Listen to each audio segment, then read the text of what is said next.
This week at NASA.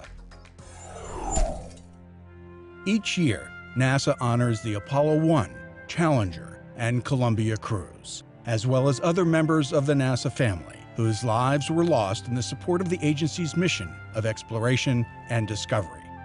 This year's Day of Remembrance, February 1st, the 10th anniversary of the loss of Columbia, saw tributes held around the agency. Among them, a wreath laying at Arlington National Cemetery's Astronaut Memorial by NASA Administrator Charles Bolden and other senior officials. A memorial at the Marshall Space Flight Center's Morris Auditorium with guest speaker, astronaut and former Marshall engineer Jan Davis.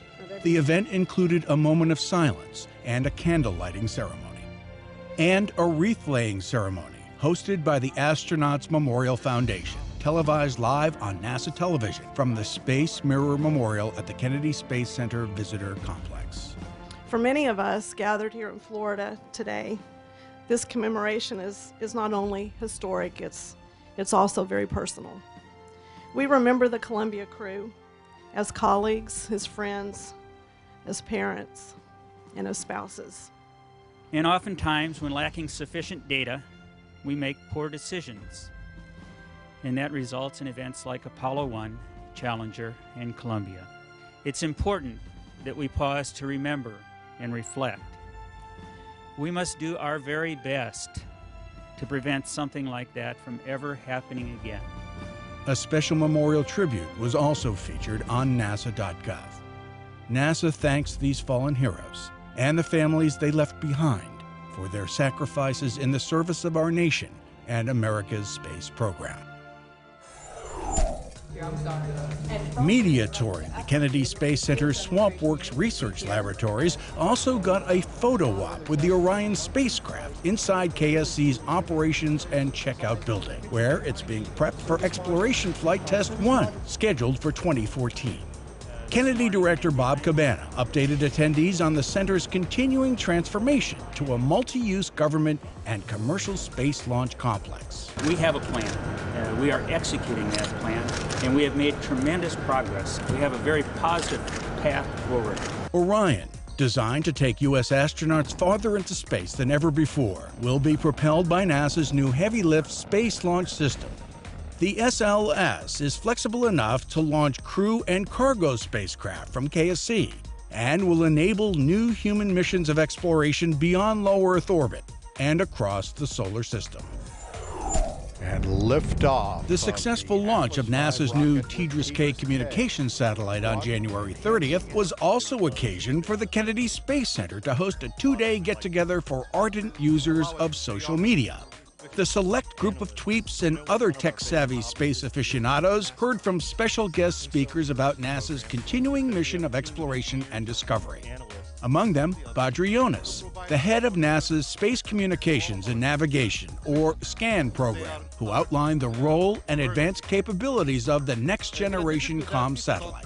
We support all of the launches that take place here in the United States. We are preparing the stage for the future, as I said, to make sure that the future human exploration will be carried forward as contemplated, as planned. The International Space Station will be getting a new instrument in 2014 that'll measure ocean surface wind speed and direction. The ISS RapidSCAT instrument will help improve weather forecasts, including hurricane monitoring and understanding of how ocean-atmosphere interactions influence Earth's climate. RapidSCAT is a clever repurposing of hardware originally built to test parts of NASA's QuickSCAT satellite that, until 2009, spent 10 years successfully collecting ocean and wind data. NASA wants your ideas on how the International Space Station can be better used to test new technologies. The agency's National Lab and Technology Demonstration Offices are taking proposals to develop advanced or improved exploration technologies aboard the world's only laboratory in microgravity. They'll also welcome your suggestions for improving the unique laboratory environment of the orbiting outpost. For details, go to http://go.nasa.gov/UQKCCZ. You've got till September 30th to weigh in. NASA Chief Technologist Mason Peck was briefed at the Dryden Flight Research Center on projects to develop technologies for next-generation aircraft and spacecraft. Peck says the transfer of such technologies will help fuel industry's future in space.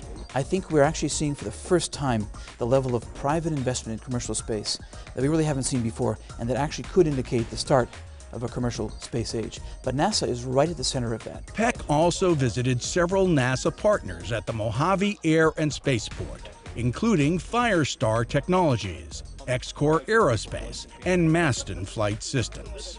NASA's Flight Opportunities Program has contracted with Maston and X-Core to fly promising technologies on suborbital space access vehicles, while Firestar has developed several technical innovations to benefit NASA via the agency's Small Business Innovative Research and Technology Transfer programs. The first Nanosatellite Launch Adapter System, or NLAS, has been shipped for integration for a launch expected in late 2013. Right now, nanosatellites can be deployed only in small numbers by rocket or from the International Space Station. But NLAS, developed by the Ames Research Center, can hold up to 24 cube satellites, opening up opportunities for smaller research projects to access space. NLAS is expected to be used by NASA, other government agencies, and commercial entities. Representatives from the Glenn Research Center joined media and the Cleveland Regional Transit Authority in braving single-digit temperatures to show off the system's new hydrogen-powered bus and Ohio's first operational electrolysis-based refueling station. Refueling at the bus's depot station eliminates the vehicle's need to lug large hydrogen-filled supply tanks. Glenn coordinated the technical effort that included contracting with the Sierra Lobo Corporation to install the refueling station. The project is sponsored by NASA's Space Technology Game-Changing Development Program. Marshall Space Flight Center and nearby Redstone Arsenal have both been awarded the designation of Storm Ready Community by the National Weather Service. The designation recognizes the work of both facilities to document their notification systems and severe weather preparedness.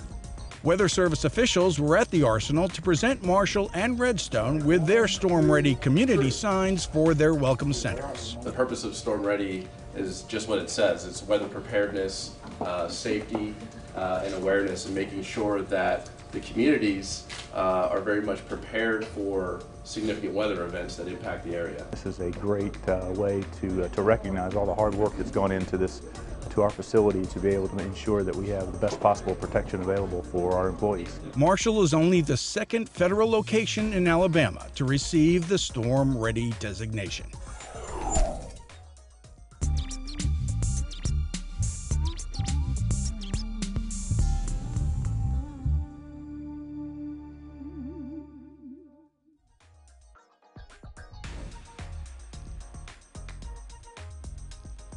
My name is Sarita Wary. I'm the lead systems engineer for the Robotic Lunar Lander Development Project. I'm supporting the warm gas test article, now known as the Mighty Eagle. My duties as a lead systems engineer includes making sure that I understand the system and functions of the Mighty Eagle, as well as the most important thing is making sure that the vehicle is safe at all times. Diversity is important in NASA because it gives us a variety of backgrounds and cultures so that we can see the experiences, the values, and the ideas and opinions of other people who may be different within the organization. I look at my career and I look at all the things that I've accomplished, all the things that the different projects that I've worked on. And what better way to culminate my career is being on the project that I'm on now. The Robotic Lunar Lander Development Project and supporting the Mighty Eagle. I've worked at NASA for 27 years. It's a project where it feels good when you can see things that happen, to see something that flies, to work with a team of people who are very smart, very intelligent, and can actually develop something that flies. I love what I do. It's new to me, but it's an awesome experience, and this journey that I've had in Marshall Space Flight Center has been a great journey. 39 years ago, on February 5, 1974, a flyby of Venus by Mariner 10 enabled the spacecraft to conduct atmospheric studies and collect photographs of the planet's extensive cloud cover. While Venus's clouds are nearly featureless in visible light, Mariner 10's ultraviolet camera filters captured them in never-before-seen detail. We have main engine start, 0, and liftoff of the Stardust spacecraft. And 15 years ago, on February 7, 1999, the Stardust probe launched atop a Delta II rocket from Florida's Cape Canaveral Air Force Station for a rendezvous with Comet Wild 2. Stardust became the first U.S. mission to a comet and the first ever spacecraft to bring back a comet sample when it successfully returned to Earth on January 15, 2006. And employees of the Marshall Space Flight Center commemorated this year's 40th anniversary of Skylab by hosting 5 astronauts who flew on America's first space station. Joe Kerwin, Paul Weitz, Ed Gibson, Gerald Carr, and Bill Pogue shared their stories and highlights from their missions aboard Skylab. From May 1973 to February 1974, 3 crews occupied Skylab, a Saturn V rocket modified at Marshall. Its 9 astronaut residents conducted human adaptation and materials experiments, as well as scientific studies of the Earth, Sun, and stars. The research they performed on Skylab then enabled the groundbreaking science being studied now aboard the International Space Station for the benefit of humankind. And that's This Week at NASA. For more on these and other stories, or to follow us on Facebook, Twitter, and other social media, log on to www.nasa.gov.